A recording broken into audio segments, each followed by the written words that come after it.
Hello there all you fantasy adventurers, this is Frag Celebration Gamer. Today I will be showing you guys Steve Jackson's Sorcery. Not just any sorcery, but part 3, the 7 serpents, as you can see right here. Well, I actually did a what is video of sorcery based on part 1 and part 2, and this is part 3.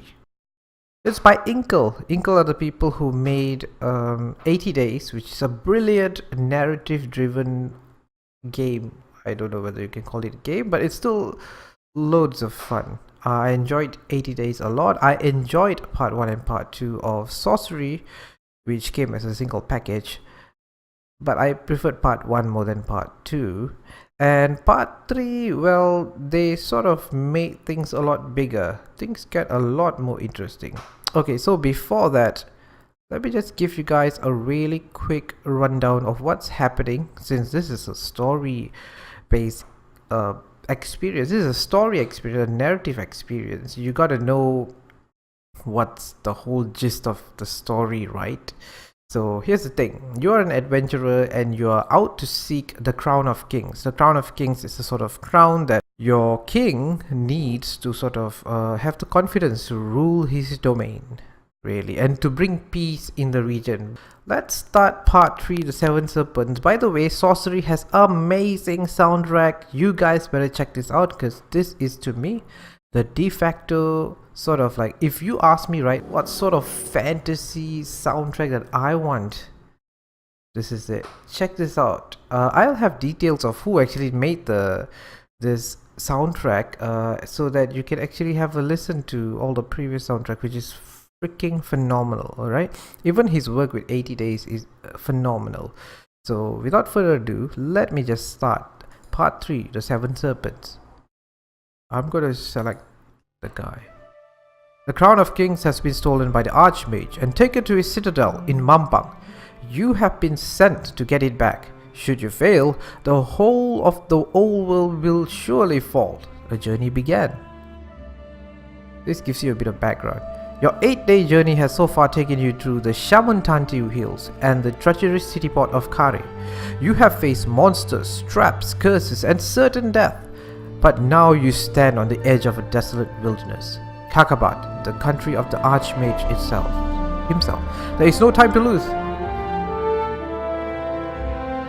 There is no time to lose. To survive, you must be bold, act quickly, and have faith in every step, even though every step will almost certainly lead you further into a trap. The bucklands await. Towering mountains, dead plains, tangled forests, and the white waters of the Lake Ilkara all lie between you and the Zaman roads. Out here, food will be scarce and every resting place dangerous. There will be no villages, no inns, no aid. You have nothing but your sword, your gold, and your something.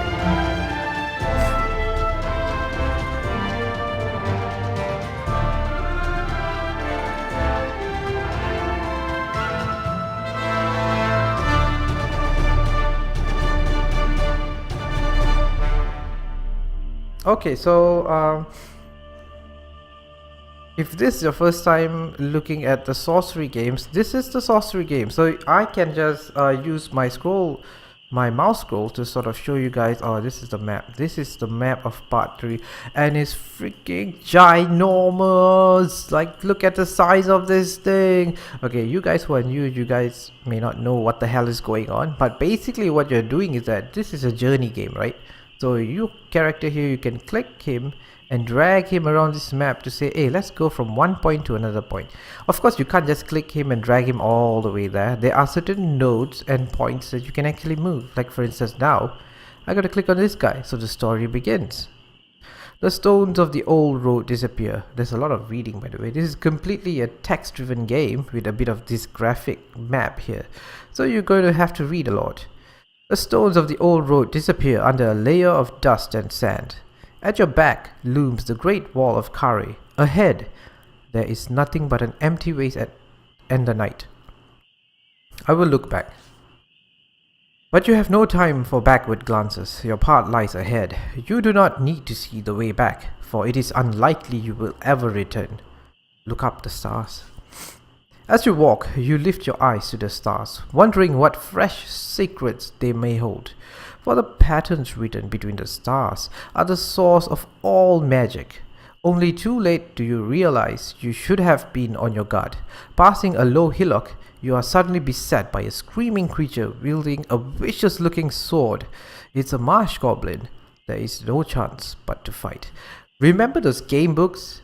Maybe you might remember them, like there's like Lone Wolf and some other series. I think personally for me the Lone Wolf series was the one that was the most popular one.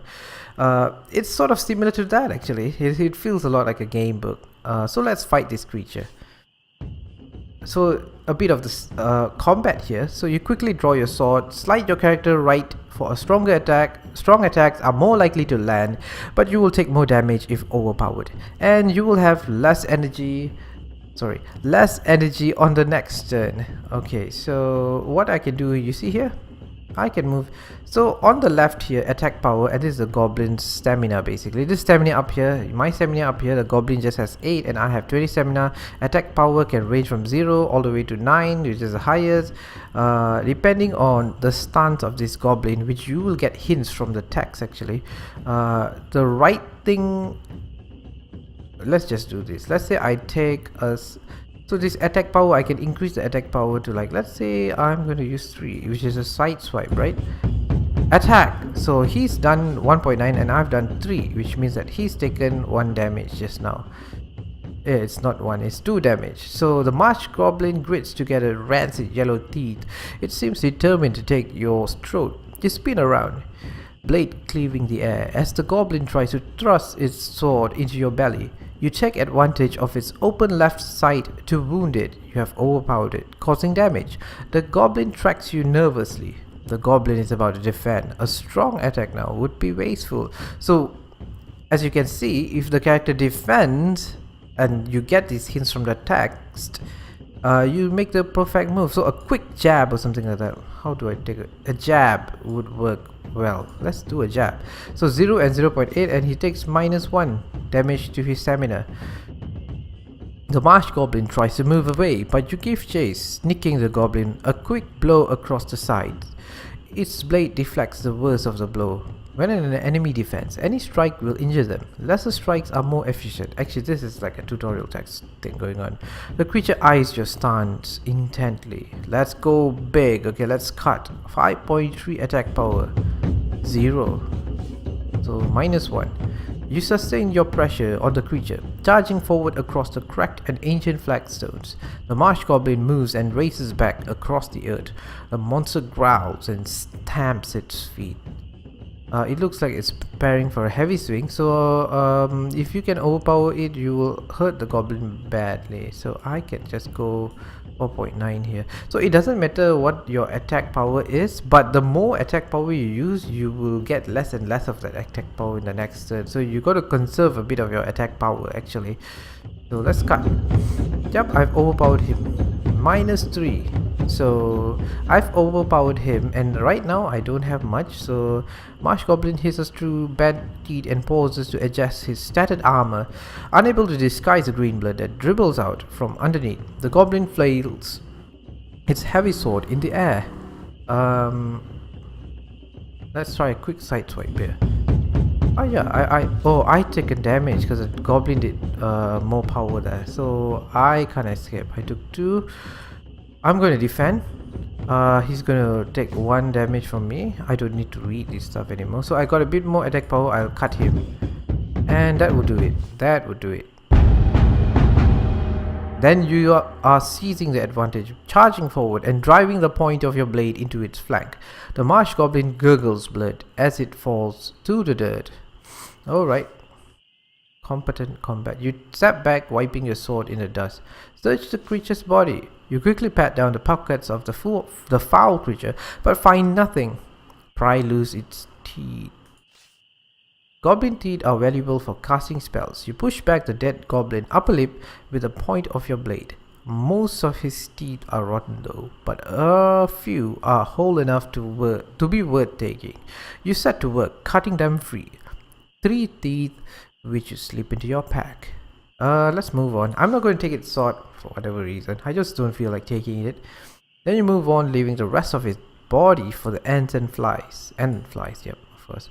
So as you can see here, after that one thing, here's Pretty Lydia. I just click and drag the guy to the next node into the plains. Yay! Every step along the broken road takes you further from safety and into the unknown. Overhead constellations of magical force turn in the sky.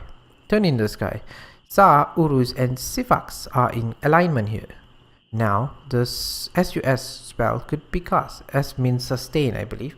So every spell is formed by aligning 3 stars. So basically giving you a rundown of the mechanics in the game. So the sus spell will detect any danger. So I am going to cast a spell.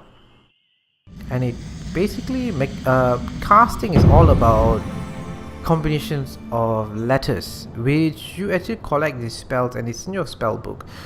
And spells do take some stamina and some resources depending on the spell. So sustain spell is asking me to do the sustain SUS, and sense danger requires 1 stamina, so I cast that.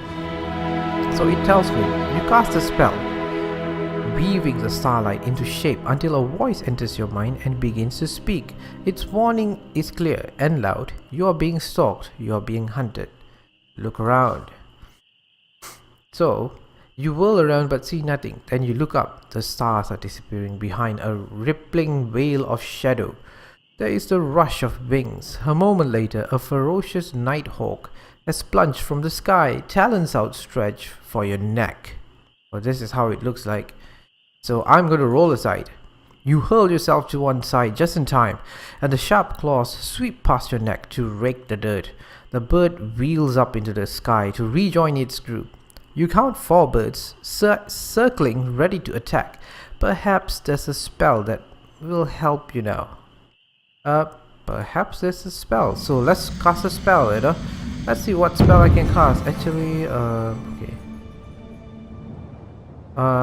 Let's try Zap, right? I know this spell. Zap takes 3 stamina, creates a lightning. You cast a spell, building up a charge of electrical energy around your palm. You turn and fire the bolt upward to the nighthawk's belly. The bird explodes in a cloud of feathers. You step away from the fallen creature, but there is no time to rest. 2 more of the creatures overhead shriek and start their dive. Start running! There is nothing else for it. You turn to run. Then, quite suddenly, the nighthawks break formation. Something else is shimmering into visibility in their very midst. Okay, so here I have a chance to like run forward or move uphill. Let's run forward. Okay, so you turn and start running along the road. Your heart pounds in your chest. Wings beat behind you. Whatever has frightened the nighthawks away is coming after you. Turn and face it. Of course, I'm a brave guy, right? I'm a brave adventurer. You turn to face the creature which has scattered the nighthawks, expecting to see something huge and terrible. But instead, what you see is the face of a friend, a gold-crest eagle from the king's own eyrie in Analan. Analan is basically where you're from. So the eyrie is deep behind the Shamuntati walls. The eyrie is deep behind the Shamuntati walls. It must have flown for 3 days to reach you. But why? The creature, slowly becoming visible, sees you have recognized it. It folds its wings and settles to the ground before you, beak tilted low. Look at the creature. The creature stands taller than a tavern, and its wingspan is enough to sweep 9 riders from their horses when it dives. The eagles have long been powerful allies of Analand because of their great power, but also their stealth.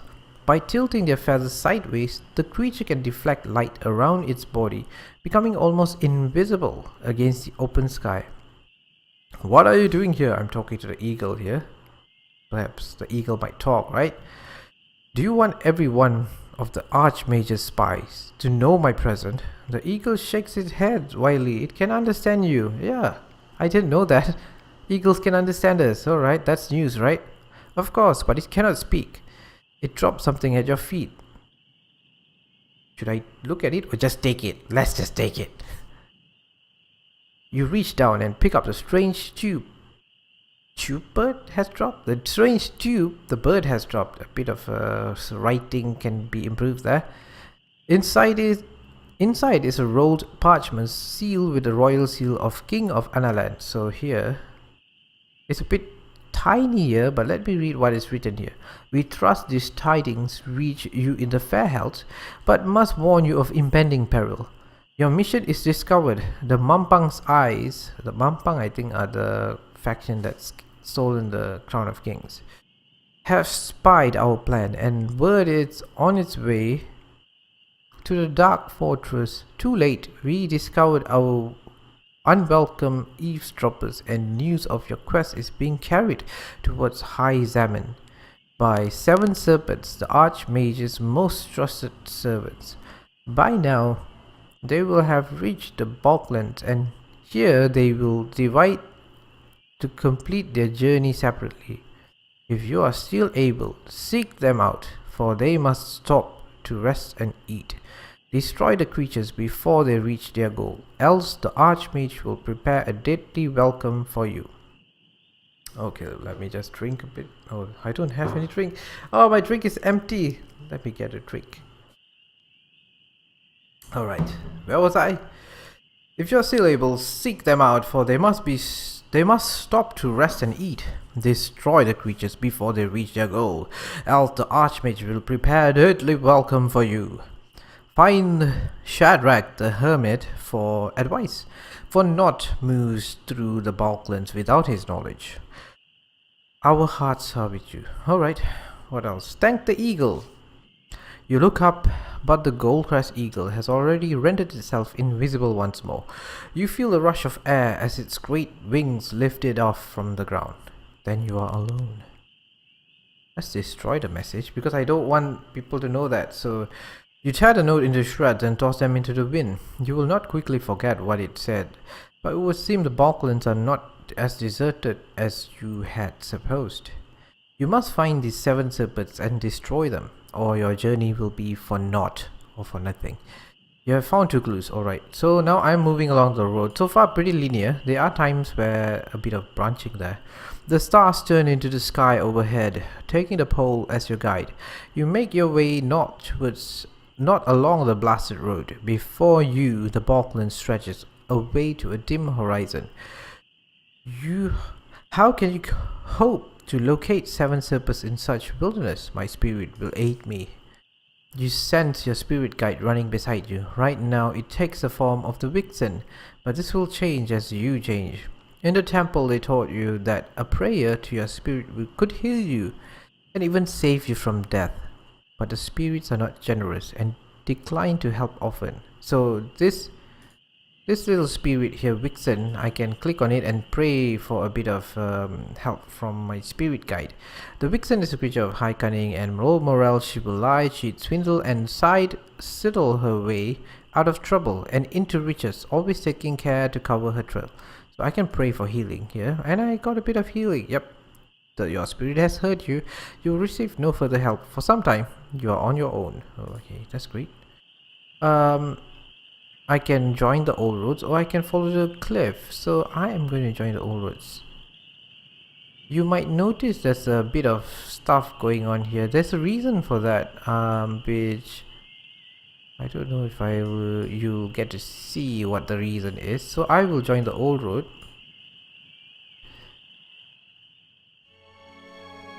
That's something new, right? It actually tells you that the day ends, actually. A new day begins.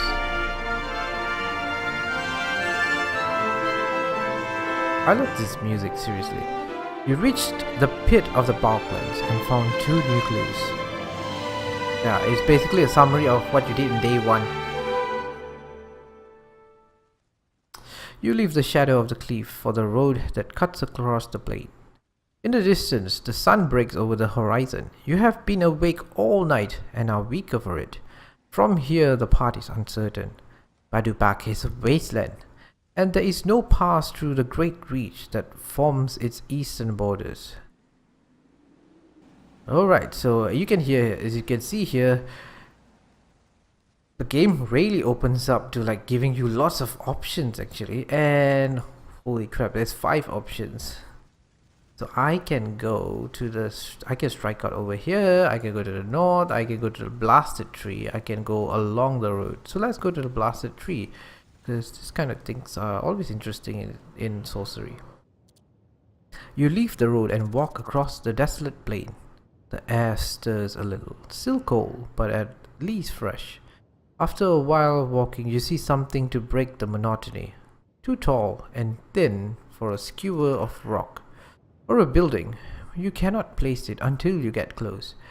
It is a single tree, leafless and dead, tilting from the desolate soil. Look up the tree. The tree must be the last remnant of an ancient forest, though why this particular trunk has survived when all others fell is not exactly clear. And that is not all. A rope ladder hangs from one of the higher branches of the tree. You pick yourself unsteadily to your feet, feeling sick and unwell. Everything around you is the same. But everything is different. The rock has 2 spires for one thing. The cave seems smaller and darker. And in the fire pit outside, a fire is burning. From inside, you hear the gentle sound of singing. Approach the fire. You approach. The sound of singing from inside the cave grows louder. Call out for Shadrach. So Shadrach, I am here. The singing stops abruptly. There is a coughing and wheezing sound, and then an old man hobbles out from the cave, limping on a stick. This must be Shadrach himself. But you recognize the face as that of the tree spirit you met earlier. Ah, it's you, he declares, speaking thickly through his beard. I have been expecting you. He waves a hand around the landscape. Welcome back. You know who I am. I do indeed, he bows. I know your mission, of course. I know all about you. And you know about me, I hope. My name is Shadrach. What do you know of me? I know where you are from, and I know where you are going, and that is all one can know about anyone. Don't you think? He smiles. I must warn you that no one from Analan has ever crossed the Balklands. The Balklands, alone and survived. What are the dangers? The land is cursed. The very rocks and earth are lost. Things have been unstuck, and you have now become unstuck yourself. Can this curse be lifted? No, most likely not. He demonstrates with his fingers as he speaks, twisting them together. The old world and the ancient world has grown together like thorny bushes. To journey through one is to journey through the other. The ancient world? What? You asked, looking about yourself as a field of grasses that have appeared to replace the desert. Ishtara, the place that was my home. Shadrach bows his head. You are most welcome. Unexpectedly, Shadrach stumbles. He smiles at you weakly. What do you know about the 7 serpents?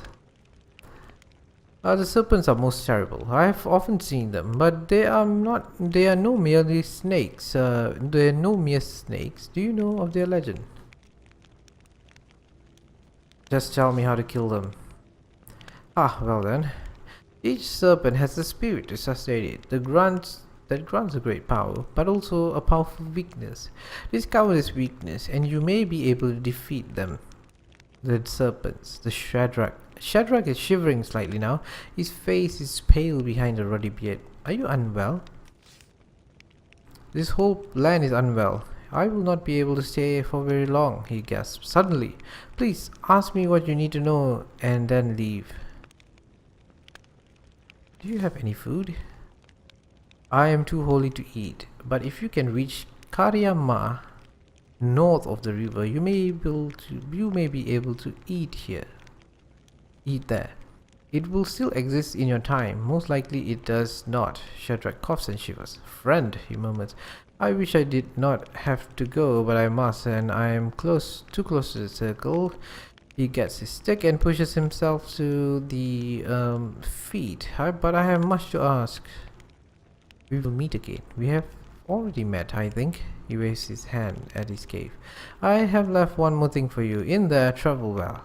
Remember, when you walk through the fields of Ishtara, you are safe from the serpents. But if you do not return to your own time, you will never defeat them. Ishtara? This land, my land. How can I travel between these lands? Look to the beacons, he answers cryptically. If any have survived in your time, they will held a little of our ancient light steel.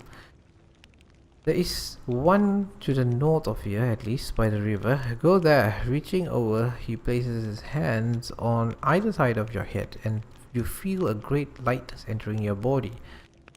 That done, he turns and stamps away across the grass. Oh, I've got 20 stamina now. Let him go. He leaves, heading west across the plains, and fading into the hazy dust that hangs in the air. You muse on what you have seen. It seems there is more to Barklands than there first appeared. You are left alone by the cave mouth once more. Look inside the cave. You find a strange horn hanging from a hook on the wall. It is ornately carved from strange twisting shell with a hide of leather. It is the gale horn, one of the very few in existence. You lift it down with great care. Okay, let's move on. You make your way back to the old road that runs past the rock. To the north, you catch a glimpse of the tower Shadrach mentioned, covered in green ivy. West, you notice a young tree that surely wasn't there before. Okay. Alright, so what's interesting here is that there seems to be some sort of different dimension time thing going on in this part 3, which I find absolutely interesting. So you can go to certain spots in the map. I believe near the river there's one where you can blow the horn and see a different ancient land, how that particular area was in a time where that Shadrach guy was alive actually. Really interesting twist, the entire storyline actually, I must admit. So that's Sorcery Part 3. I'm not going to go further than that, because if I go any further I'll be spoiling the story for you guys, which you guys should definitely try to experience, because the game is pretty cheap. I'm not exactly sure how much it costs, but everything is down in the description to this video. You can check it out if you want to. I suggest getting Part 1 and Part 2 as well, because Part 3 is just a part of the story, but I would say it's standalone. But there's a lot of stuff where the decisions that you've made in part 1 part 2 do carry on the next part, and so on and so forth. About a part 4, the developers are planning for, I believe, later this year or fall. I'm not so sure when, but later this year. It's going to take some time for part 4, which is, I believe, if I'm not mistaken, is the final part of the Sorcery series. What do I think about it? I like this sort of series. You know, I like the games that Inkle makes because they are really good. Their writing is really sharp and really good and nice, and they do some pretty smart stuff about branching narrative. And if you like reading game books, if you like reading, if reading is not your kind of thing, then maybe this game isn't your kind of thing. But if it is, I can tell you that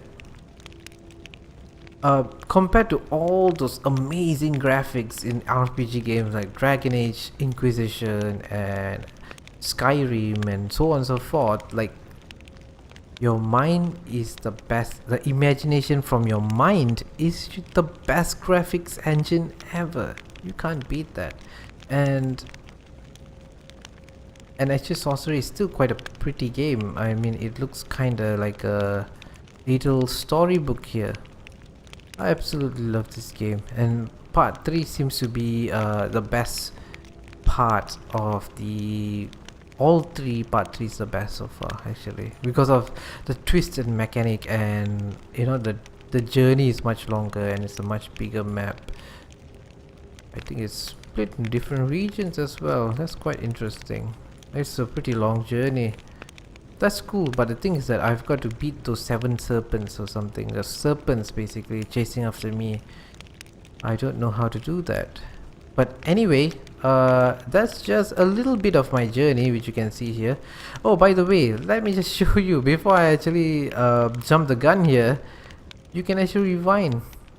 Right, this is a thing where you can rewind and take a different sort of path to the game actually, absolutely, but I'm not going to do that. And the other thing is, let's look at my spell book just to give you an idea of the music.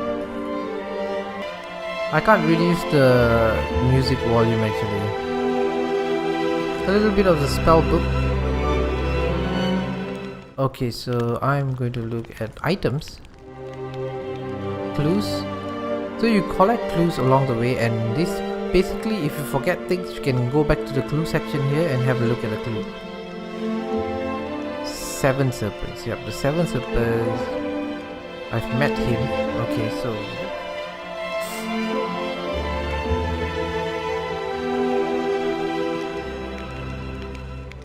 that's it. That's my playthrough of Sorcery Part 3. I hope you liked it. I personally like this game a lot.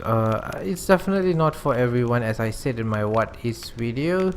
But if you like a good story, I think this is pretty damn good, you know. You should check it out. So thanks for watching, guys. As always, this is Frag Simulation Gamer signing off. Have a fragtastic day. I'll see you in the next video.